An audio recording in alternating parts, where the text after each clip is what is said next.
Hello and welcome to the first County Board wrap-up of 2019. I'm your host, Kara O'Donnell, and each month we sit down with the Arlington County Board Chair and another member of the board to take a look at the decisions it made that affect you, your neighborhood, and our community.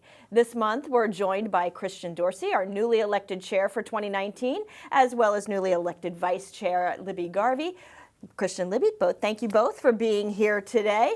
And we're going to begin today by talking a little bit about some of the priorities that the board has for 2019. So let's get right to it. Christian, some of your big priorities for this year as chair. Well, Kara, our biggest priority, at least the one that will be before us soon enough, will be consideration of the FY20 budget, And, by state law, we have to have a balanced budget. Right. But the key question is how we're going to balance it. And for me, it's going to be a huge priority to make sure we don't deal with our budget gap in a way that makes Arlington not look like the Arlington that everybody knows and loves. So it's essential that we continue to provide the programs and the services that people not only rely on, but that give our community the wonderful reputation that it has for delivering good services. But at the same time, we have to be really thoughtful, strong about getting rid of things that don't work for us anymore or that should be restructured in a way that they're more cost efficient. So I predict that we'll have to spend a lot of time really working through this budget to make sure our decisions deliver good programs and services, but set us on the course for good fiscal sustainability. So that's not easy, but it's going to be important that we get it right. Mm-hmm. Because this is going to be kind of a belt-tightening type of budget for us. That's right. What has kind of led to the county's situation that it's in right now, where we are in this belt-tightening time? A lot of people say things like, well, this is such an affluent community, right. That kind of thing. How could we be in a lean year? Well, we are an affluent community. We are a well-positioned community generally, but we're not immune to forces, particularly some big ones that we've experienced over the last decade. We've had 25,000 federal jobs that have left the Crystal City area. That would devastate most communities. Ours has largely been resilient, but it does mean that we have significant a lack of strength in the commercial sector, which affects residential taxpayers because the brunt of paying for government falls on them. So it means that if we're going to keep their taxes relatively stable, we have to reduce the amount of services that we provide. We have to defer some things, and it leaves us ultimately with budget gaps that we have to solve. And at the same time, even though we've had a lot of federal jobs leaving, we've got lots of people coming in. People who want to be here for good schools, and so we're dealing with rising costs and school enrollment. So when you put that together, it leaves us where we are. Again, we're going to solve it. We're going to be up to the task of making sure it works, but it's going to require that Libby and my colleagues, we work together very constructively. And I'll just put in too, the bigger picture, which I'm realizing more and more, is the effect of over the last 20 to 30 years of the federal government backing out of the safety net. So affordable housing, for example, federal support for affordable housing has gone down by, I think it's like 75%. So we have to fill that in because we care about the people that are here. Absolutely. We have a diverse community, and I've just sort of watching what's happening more and more. It feels like the support that used to come in from the state and from the federal government has been shrinking, and the demands on us have been increasing, and it gets harder and harder. It just creates more and more strain to continue to provide the kind of services and make this the kind of community that we all want to live in. And I hope that trend will eventually start to change a little bit, and that both the state and the federal government will start to step up a little bit to their responsibilities, because it's making it harder and harder for us to deliver what we need to do. Yeah. And Christian, how about some of your own initiatives that you would like to see Arlington come to pass throughout this year as chair? Well, something that I highlighted on January 1st was a commitment to having a professional focus on equity.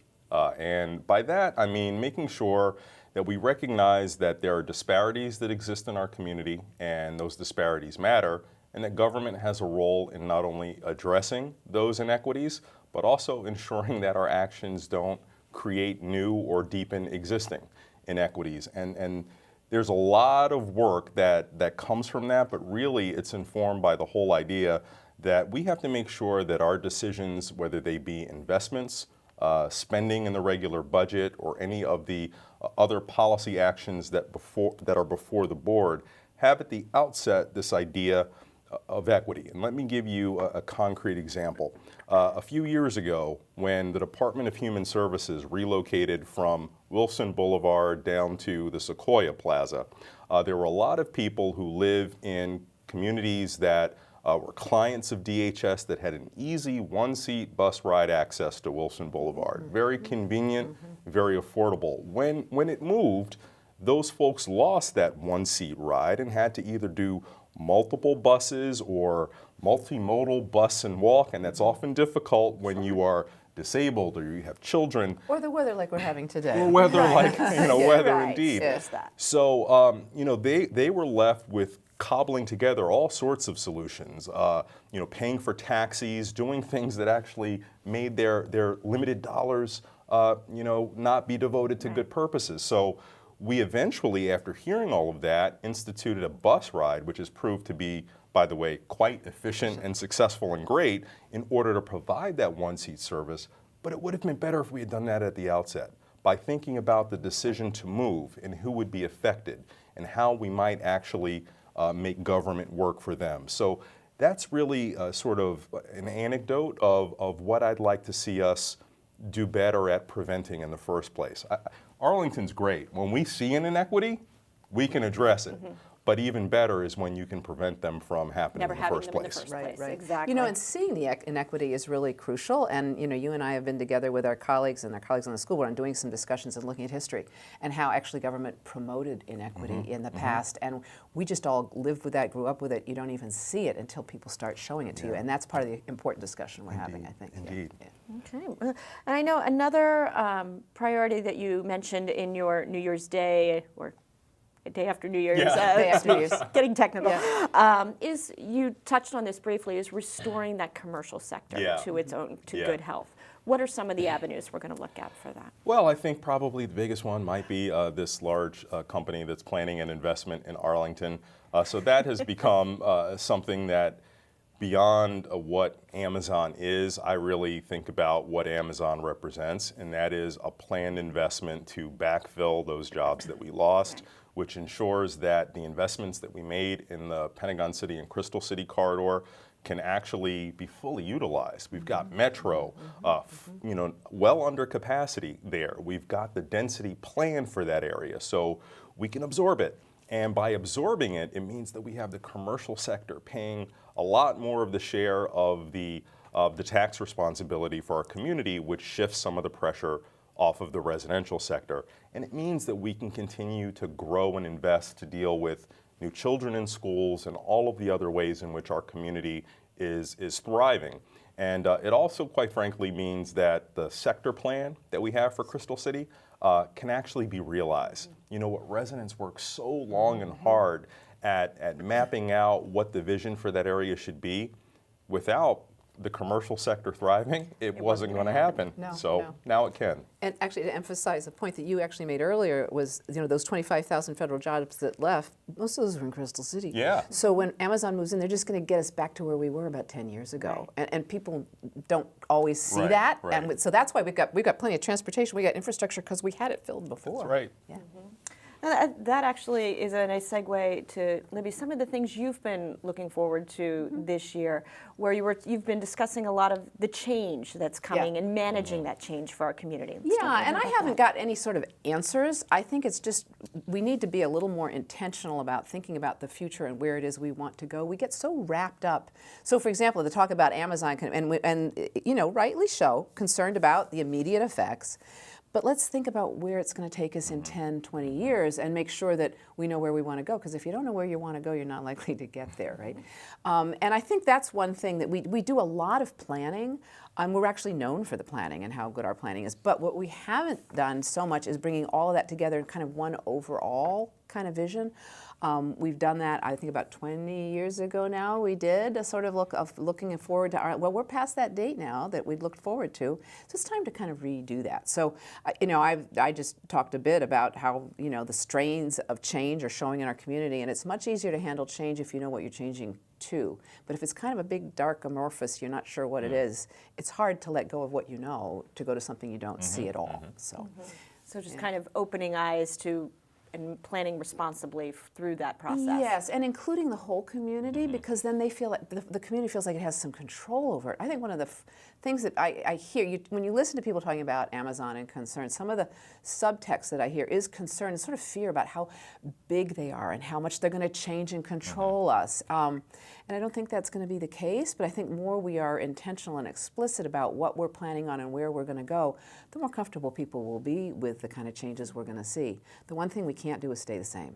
And that's kind of hard for folks sometimes to really digest, but it's true. That's the one thing you can't do is just stay the way we've been. And I will say that, there's one of the things that I think people in our community look to us to do is to, stop change for fear that it's going to degrade, as you mentioned. We have to, be very clear and honest that we can't stop change. However, we can find circumstances to manage it. And when you have a planned investment over a decade, to me, that is the level of comfort that I have that we'll be able to guide change in a way that's in people's best interest, as opposed to just, being reactive to whatever the market whims may be. And reminding them about the sector plan that you mentioned. And we have been planning. We've been planning We this. have been. So, everybody kind of needs to take a deep breath and let's look at things. And they will look pretty good when you actually take the time to take a look at it. And something you mentioned in the last couple of weeks that really struck me is an importance on keeping that dialogue open and keeping that dialogue not only on Amazon, but on all the issues that address our community, keeping that dialogue productive. Right. You just kind of So I talked a little bit about civility, and I realize you have to be careful about that because I'm not trying to say I'm the model of civility. I've been known to lose my temper on occasion, but I have seen really a degradation of the public dialogue, certainly nationwide, certainly across the river, but even here. And I think we need to, again, get more intentional about it and come back, right, we can disagree, but that doesn't mean we have to be, as they say, disagreeable. And we can be civil about it, and let's talk about the issues. I find people are all too quick to sometimes make huge assumptions about the intention of the other. You did this and this because you really wanted to do that and that.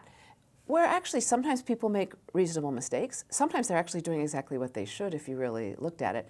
But as soon as you start making sort of personal attacks on people's intentions or what they're really trying to do, the whole conversation degrades and gets away from what we need to be looking at. Okay. Until you have proof otherwise, let's assume that everyone has good, decent intentions. Exactly. And I think if we followed that motto, we would be in a good place. I think we would, and that's a good start. All right. Well, on that note, we're going to take a short break. And when we return, we'll talk about the board's decision to lift residential parking restrictions in the Arlington Mill Forest Glen neighborhood. Stay with us.